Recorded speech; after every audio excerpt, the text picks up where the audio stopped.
Hey there, my name is Bryce. I'm one of the co-founders of Afterflow. Today we have a quick video on segmentation. So not the most exciting part of email marketing, but it does play a huge role in keeping your email list healthy. And for a lot of high ticket brands, there's a ton of revenue to be unlocked here. So we'll jump right into it. So what segmentation actually is, it's a lot like it sounds. You're basically segmenting different groups of your audience. And the main reason to do this is so you can send them more specific targeted campaigns. And the way this will look in your email service provider is you'll be able to set different filters and rules. And people who fit that criteria will be included in this segment, and people who don't will be excluded. So it's completely automatic. Once you set it up once, it will continue filtering continuously. And then why segmentation matters. So it solves three big problems for brands that only become more important as they scale. So number one is going to be deliverability. So people who are engaging with your emails are just going to get sent more of them. Likewise, people who are disengaged are just going to get less. And the next one is relevance. So by being able to send more specific and targeted emails, you'll get much better engagement. And the last one is list health, which kind of goes hand in hand with the first two, but we're basically going to be getting rid of risky and bad profiles who bring down the deliverability, and then having more eyeballs on the good subscribers that are actually engaging. So the result of all three of these things work together is going to be higher revenue. And then where most brands go wrong. So if things aren't working in terms of segmentation, usually it's one of two categories that people are falling into. So the first one is going to be being too basic. And usually what this looks like is sending email blasts to the full list, which is just going to kill deliverability because a portion of that email list is going to want way less emails. So if you're sending, say, 3 to 5 times per week, a good chunk of the audience, that'll just be too much for them, which is completely normal, so it's all good. And the second part of this is when brands get a little bit too complex. So there's tons of different ways you can get creative and build new segments. The issue is that it can get tough to manage and hard to act on if there's no clear plan with the segments that you do have. So we're going to jump into kind of the top 5 ones high ticket brands can use. So number one is going to be the engaged list. And this is who you're sending your weekly newsletters to. So they have opened an email or clicked in the last X amount of days.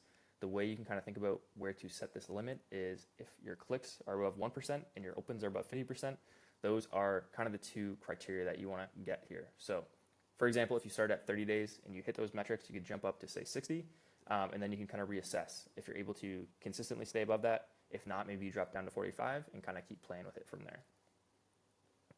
Then the next one is going to be the window shoppers. So these people have shown interest, just not purchased intent. So they've been on the site twice in the last 30 days, or they viewed at least 2 products. And with these people, a lot of times they have questions that they're not sure about, or they just haven't really had a reason to buy. Maybe they're waiting for a sale.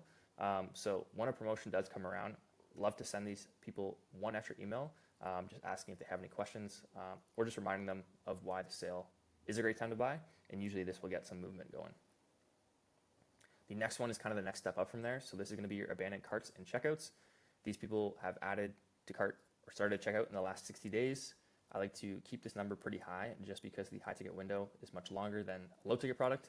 And one other thing you can do here is add a cart or checkout value. So depending on what sale you have up and running, it may make sense to add, say, $1,000 limit. If you have free shipping over $1,000, you're able to send some sort of personalized message like, hey, John, notice you had something in your cart above $1,000. Just want to let you know that you have free shipping for the next 4 or 5 days with the sale on. Something like that. Usually this group just needs a really small nudge or some reassurance, and that can really go a long way. So quick example down here. This email only went out to just over 1,000 people, and it was able to do almost $200,000. So super high leverage list to send an extra email to. The next one is going to be the VIP list. So this can definitely vary by the brand, how you would like to set this list up. But typically it'll be based on some sort of placed order minimum or some sort of order value minimum, or you could do both as well. But this list really love to just kind of send an extra email with specific perks. Maybe early access is always a great one to do. But in the high ticket space, especially, customers love getting that appreciation and being a valued customer. So it builds a ton of goodwill, and just great to treat the customers that spend the most money with you very well. So huge list where you can get a ton of engagement here. And then the last one is going to be your suppress list. So these are the profiles that have shown they do not want to receive emails, and sending to them is only going to bring down our deliverability. So we want to create this list, people who have received at least 10 emails with no opens in the last 180 days, or they've marked an email as spam, unsubscribed, or bounced. So we want to suppress this list once a month. That way you keep your deliverability high and you also save on your email bill. So the more profiles you have, the more money you're going to be spending. So it's super important to kind of check this out once a month and just make sure that you're suppressing that list. So that's all I got for today. Hopefully you found this valuable. If you would like help with your retention systems, feel free to book a call in the link in the description. We'll break down your entire strategy, and whether we work together or not, we will give you an exact plan to help scale your brand.